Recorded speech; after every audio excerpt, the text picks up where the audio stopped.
आज हम कक्षा 10 का जो पहला चैप्टर है लाइफ प्रोसेस उसका अध्ययन करेंगे। और जो लाइफ प्रोसेस है सबसे पहले उसकी डेफिनेशन क्या होती है, लाइफ प्रोसेस किसे कहते हैं, उसकी डेफिनेशन में यहाँ पे बता रहा हूं आपको कि जीवों के शरीर में होने वाले वे सभी प्रक्रम या जिसको हम प्रोसेस भी कहते हैं जो जीवों को जीवित रखने के लिए, अनुरक्षण के लिए तथा सरवाइव करने के लिए जिम्मेदार होते हैं, जैव प्रक्रम कहलाते हैं।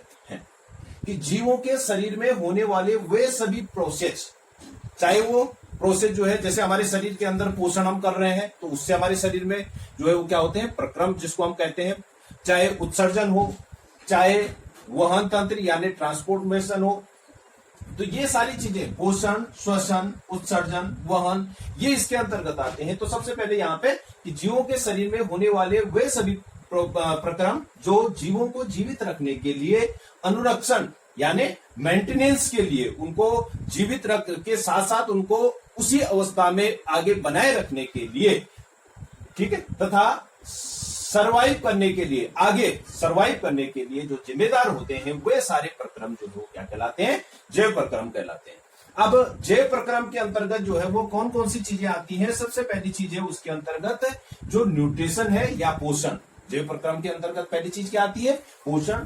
दूसरी चीज हमारे शरीर में जो हम क्या करते हैं, जीवित रहने के लिए हम क्या करते हैं, सांस लेते हैं यानी श्वसन। तो जैव प्रक्रम के अंतर्गत श्वसन का भी हम इसमें अध्ययन करेंगे। और तीसरी चीज जो है उत्सर्जन। उत्सर्जन होता क्या है कि हम जो भी चीज हम ग्रहण करते हैं या जीवित रखने के लिए जो प्रोसेस हमारे शरीर के अंदर होते रहते हैं, उन प्रोसेसों के अंतर्गत जो है जो वेस्ट मटेरियल हमारे शरीर के अंदर बनता है, उस वेस्ट मटेरियल को क्या करना पड़ता है, शरीर से बाहर निकालना पड़ता है। ठीक है, तो उसको जो है हम उत्सर्जन के नाम से जानते हैं। और अगली चीज जो आती है वहन यानी ट्रांसफॉर्मेशन, जो कि एक किस्म से जो ब्लड हमारे शरीर में है, ब्लड के द्वारा जो है वो क्या होता है, ट्रांसपोर्टेशन होता है। यानी कोई भी चीज जो है वो एक स्थान से दूसरे स्थान तक पहुंचती है। यानी जैसे कि हम भोजन का पाचन करते हैं, उस तब भोजन के पाचन के बाद जो सेल्स है उसको जो है किसकी आवश्यकता होती है, जो फूड की आवश्यकता है उसको, तो वो जो है वो किसके द्वारा पहुंचता है, ट्रांसपोर्टेशन के द्वारा पहुंचता है। तो इसके अंतर्गत यानी जैव प्रक्रम के अंतर्गत हम पोषण, श्वसन, उत्सर्जन, वहन, इन चीजों का हम इसके अंतर्गत अध्ययन करेंगे। सबसे पहले मैं यहाँ पे जो है वो पोषण को ले रहा हूं। तो पोषण क्या है, वह प्रक्रिया जिसके द्वारा जीव अपनी क्रियाशीलता को बनाए रखने के लिए तथा शरीर की वृद्धि एवं विकास के लिए आवश्यक पदार्थों को ग्रहण करते हैं, पोषण कहलाता है। ठीक है, तो अब पोषण के आधार पे हम जीवों को दो भागों में बांट सकते हैं। एक हम कहते हैं स्वपोषी और दूसरे होते हैं परपोषी। एक स्वपोषी जीव हो गए और एक क्या हो गए, परपोषी जीव।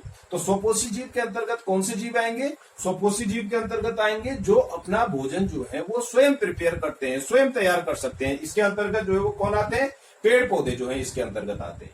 दूसरा जो है वो परपोषी के अंतर्गत वो जीव आते हैं जो अपने भोजन के लिए किसी दूसरे जीवों पर क्या रहते हैं, निर्भर रहते हैं। ठीक है, और स्वपोषी के अंतर्गत जो पेड़ पौधे हैं वो कौन सी क्रिया के द्वारा, फोटोसिंथेसिस, प्रोसेस ऑफ फोटोसिंथेसिस, या इसको हिंदी में कहते हैं प्रकाश संश्लेषण।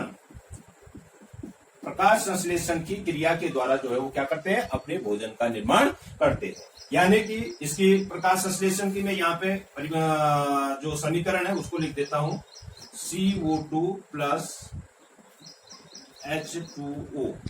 ठीक है, यहाँ पे सूर्य का प्रकाश और दूसरी चीज आती है क्लोरोफिल।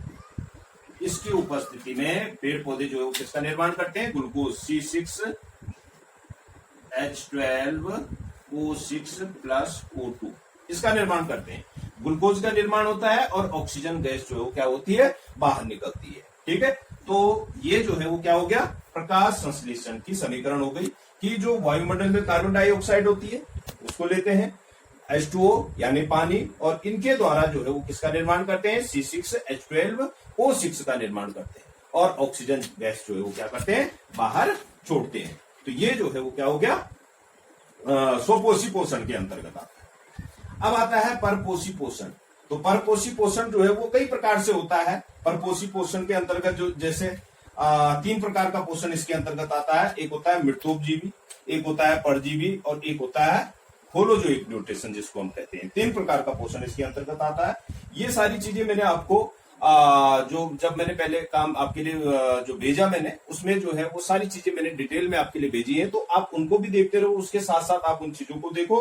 और उसके बाद जो मैं यहाँ पे आपको समझा रहा हूँ थोड़ा सा, क्योंकि इतना बहुत बड़ी वीडियो हम इसमें बना नहीं सकते हैं, तो इसलिए मैं थोड़ा जल्दी में आगे बढ़ रहा हूँ। तो यहाँ पे जो है ये हो गया। अब अगली चीज जो आएगी, सबसे पहले मैं यहाँ पे किसकी बात करूंगा, डाइजेशन की बात करूंगा। ठीक है, तो डाइजेशन अगला जो नेक्स्ट वीडियो है वो मेरी डाइजेशन पे आधारित होगी, उसको मैं आपको उसमें समझाऊंगा।